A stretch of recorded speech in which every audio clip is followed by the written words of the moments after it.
Shalom, selamat berjumpa di hari di mana kita merayakan dan memaknai Jumat Agung.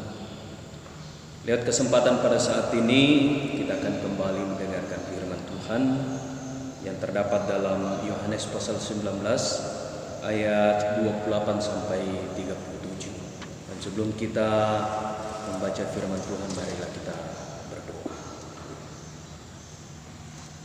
Dalam memaknai Jumat Agung pada saat ini ya Tuhan, kembali kami akan mendengarkan firman. Ya Roh Kudus, terangi hati dan pikiran kami, sehingga firman-Mu akan bermakna dalam kehidupan kami, sungguh kami pahami dan akan menjadi suluh dan pedoman dalam kehidupan kami secara khusus dalam memaknai Jumat Agung yang kami rayakan pada saat ini. Bersabdalah ya, karena kami telah siap untuk mendengarkan. Di dalam nama Tuhan Yesus kami berdoa. Amin.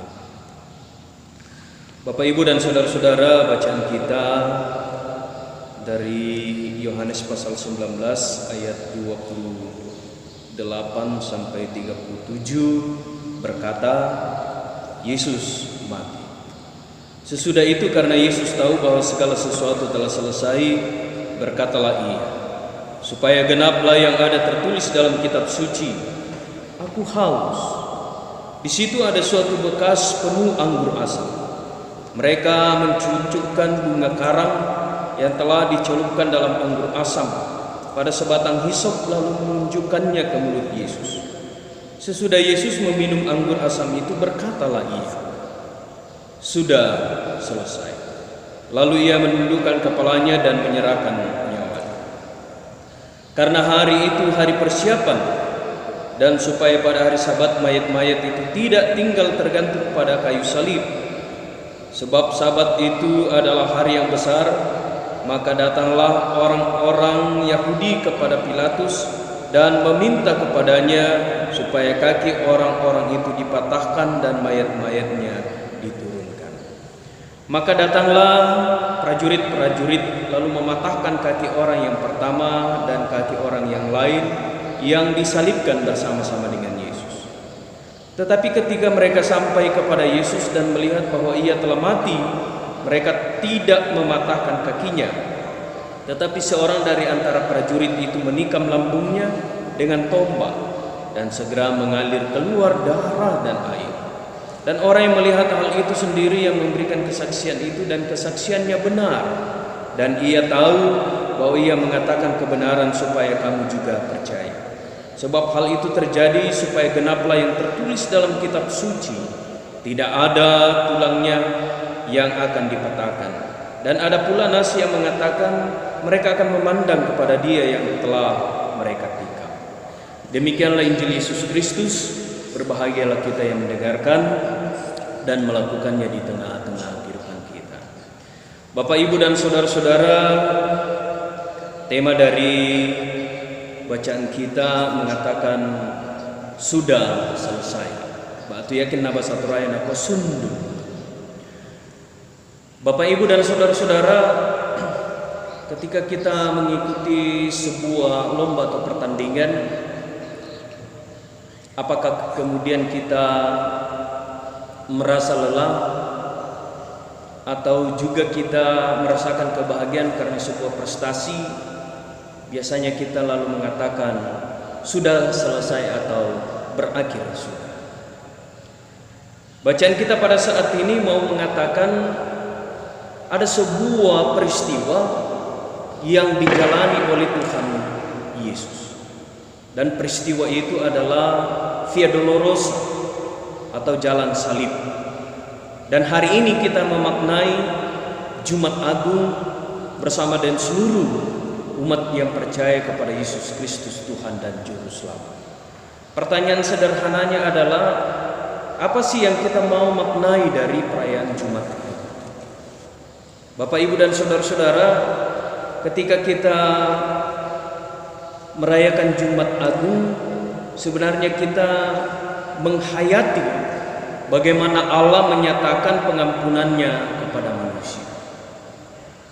Dan sesuatu yang sangat unik, bahwa Allah harus menyatakan pengampunan kepada umat manusia dengan cara yang sungguh menjadi hal yang memunculkan pertanyaan. Pertanyaannya apa? Mengapa sih Allah di dalam Yesus Kristus harus menjalani via dolorosa, harus merasakan sakit, harus merasakan penderitaan dan kematian untuk menyatakan pengampunan dosa? Ini pertanyaan yang sangat menarik. Kenapa tidak dengan cara kemuliaan? Allah kan berkuasa. Bapak, Ibu, dan saudara-saudara, itu adalah otoritas Tuhan. Itu adalah cara yang telah ditetapkan oleh Allah, bahwa dengan cara menjalani penderitaan yang harus dilalui oleh Yesus Kristus, Allah menyatakan pengampunan. Mau tidak mau, Yesus Kristus harus tunduk pada otoritas Bapa.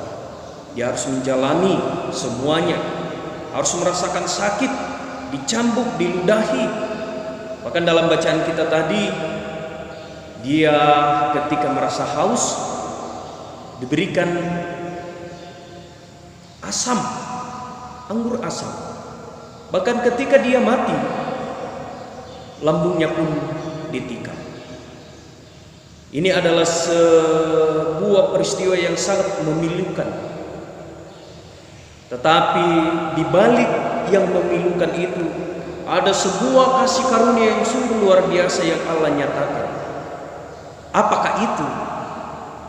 Bahwa dengan cara penyaliban dan mati di atas kayu saliblah Allah menggenapkan janjinya mengampuni setiap dosa-dosa manusia, supaya dengan kematian Tuhan Yesus, bahkan melalui kebangkitannya dan sebuah pengakuan terhadap Yesus sebagai Tuhan dan Juru Selamat, maka kita menerima anugerah keselamatan. Kedua, Bapak, Ibu, dan saudara-saudara, melalui Jumat Agung pada saat ini, melalui penderitaan yang telah dijalani oleh Tuhan Yesus, mau mengatakan bahwa kasih karunia Tuhan sungguh agung. Kasih Tuhan sungguh luar biasa dan sempurna. Allah harus masuk ke dalam dunia di dalam Yesus Kristus. Bahkan Yesus Kristus rela memberi dirinya ganti kita di atas kayu salib demi kita, demi mengampuni dosa-dosa kita dan memperbaiki hubungan antara manusia dan Allah yang telah dirusakkan oleh dosa. Pertanyaannya sekarang adalah, apa yang harus kita lakukan? Apa yang harus kita maknai melalui Jumat? Yang harus kita maknai adalah, mari kita merespon kasih karunia Tuhan. Mari kita merespon anugerah pengampunan dan keselamatan di dalam Yesus Kristus. Dengan cara apa? Dengan cara pertama, setia memikul salib kita. Salib yang kita pikul tidaklah mudah, begitu berat, karena kita akan diperhadapkan pada tantangan dan pergumulan yang lahir dari dalam dunia ini, bahkan dari keinginan daging kita. Karena itu Tuhan Yesus mengatakan, pikullah salibmu. Pada diri masing-masing kita, salib akan kita pertanggungjawabkan. Yang mau dikatakan oleh Allah dalam bacaan kita saat ini adalah, kesetiaan memikul salib itulah yang Tuhan rindukan. Sebab ketika seberat apapun salib kita, Tuhan akan selalu bersama-sama dengan kita. Tuhan akan menopang kita, Tuhan akan menjaga kita. Kemudian yang kedua, melalui anugerah pengampunan dosa, Tuhan menyatakan kasih. Tuhan mewariskan kasih-Nya kepada kita sebagai umat yang percaya di dalam Yesus Kristus.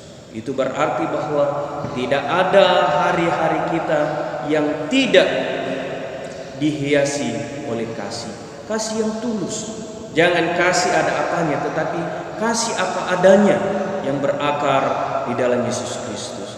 sehingga apapun yang terjadi dalam kehidupan kita, bahkan mungkin ketika dunia membenci kita, kita tidak akan pernah membalas kejahatan dan kejahatan, tetapi senantiasa membalas kejahatan dengan kebaikan. Karena kasih Yesus Kristus itulah yang membawa kita bersekutu, hidup dalam sebuah harmonisasi kehidupan yang akan mencerminkan kasih yang luar biasa di dalam dunia ini. Dan yang ketiga, di tengah-tengah pergumulan karena virus corona, Tuhan Yesus senantiasa mengajar kepada kita untuk senantiasa setia dalam menyatakan kasih yang adalah anugerah daripada Tuhan melalui salib dan juga melalui kebangkitan Tuhan Yesus yang pada hari Minggu kita akan maknai melalui Paskah.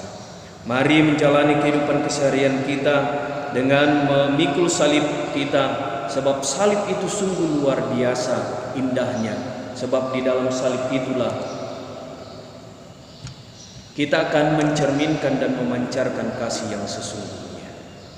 Pengorbanan yang tulus yang telah dilakukan dan dijalani oleh Tuhan Yesus di atas kayu salib, hendaknya lah akan senantiasa menjadi fragmen, menjadi frame dalam kehidupan kita, bahwa apapun yang terjadi dalam kehidupan ini, aku akan tetap setia memikul salibku di dalam Yesus Kristus yang sungguh agung, penuh dengan cinta kasih, telah mengangkat diriku dari kebinasaan, memperoleh anugerah keselamatan. Amin. Demikianlah permenungan kita di Jumat Agung ini, dan biarlah kita menghayati Jumat Agung dalam cinta kasih. Selamat laku kita, Tuhan memberkati. Shalom.